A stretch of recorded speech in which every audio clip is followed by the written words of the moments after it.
Sam, I want to buy a new phone. But I'm confused which phone should I buy. Can you help me with that? Sure, Sarah. But first tell me, what is your budget?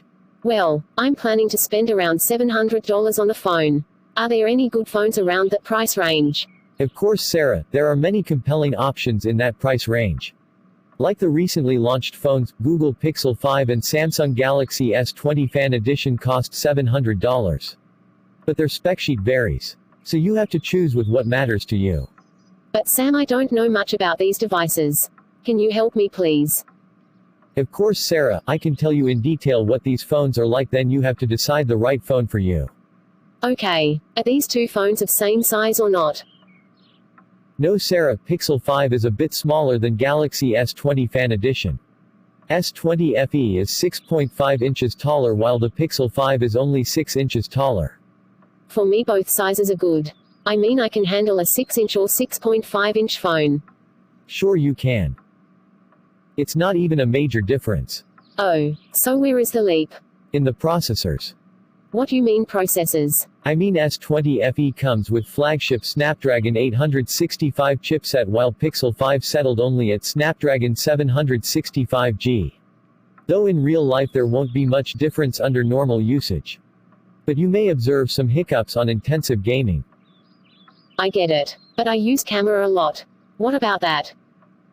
Well, Pixel phones are famous for their camera.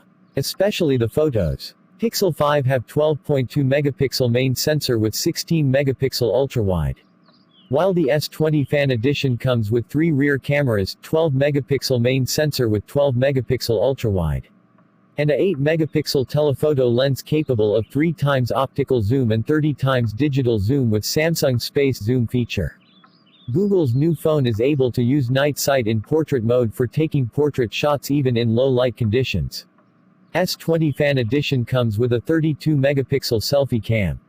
And the Pixel 5, like Pixel 4, still features an 8 megapixel front camera.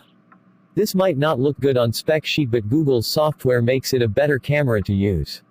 Awesome. Since both phones have great cameras, I don't think I have to be worried about which phone should I pick over the other. But Sarah, you have to pick your phone based on which phone lasts longer. Of course, Sam, I need a phone with all-day battery life. Do they comes with all-day battery life? It's very tough to say that. The Galaxy S20 Fan Edition packs a bigger battery than the Pixel 5, 4500 mAh in S20 FE versus only 4000 mAh in Pixel 5. But this doesn't mean that S20 Fan Edition will last longer. Because S20 FE has more power-hungry chipset with a 120Hz larger display, which are battery drainers. And both the Pixel 5 and Galaxy S20 FE feature 5G modems and can connect to both sub-6 GHz and millimeter wave 5G. But if they drain battery faster, then I think they have to recharge quickly. Well, if you go with spec sheet, then S20 FE should charge faster because it supports 25-watt fast charging, but Samsung ships only 15-watt adapter in the box. So it might not be as fast as Pixel have out of the box. Pixel 5 supports 18-watt fast charging out of the box. And additionally both phones supports reverse wireless charging as well. Charging is fine. Sam, what about their Android updates? It is pretty clear that Pixel 5 will enjoy latest Android updates because it's a Google phone. It comes out with Android 11 out of the box while the S20 Fan Edition still stuck with Android 10. And we all know Samsung for delaying software updates. So with the Pixel 5, Google is betting that you'll accept a phone with scaled back specs that can still produce great photos in exchange for a lower price. But what happens when there's a phone that costs the same and didn't sacrifice on specs? Like processing power, battery size, and screen refresh rate. The Galaxy S20 Fan Edition is a tempting device for me. And I will go with Pixel 5.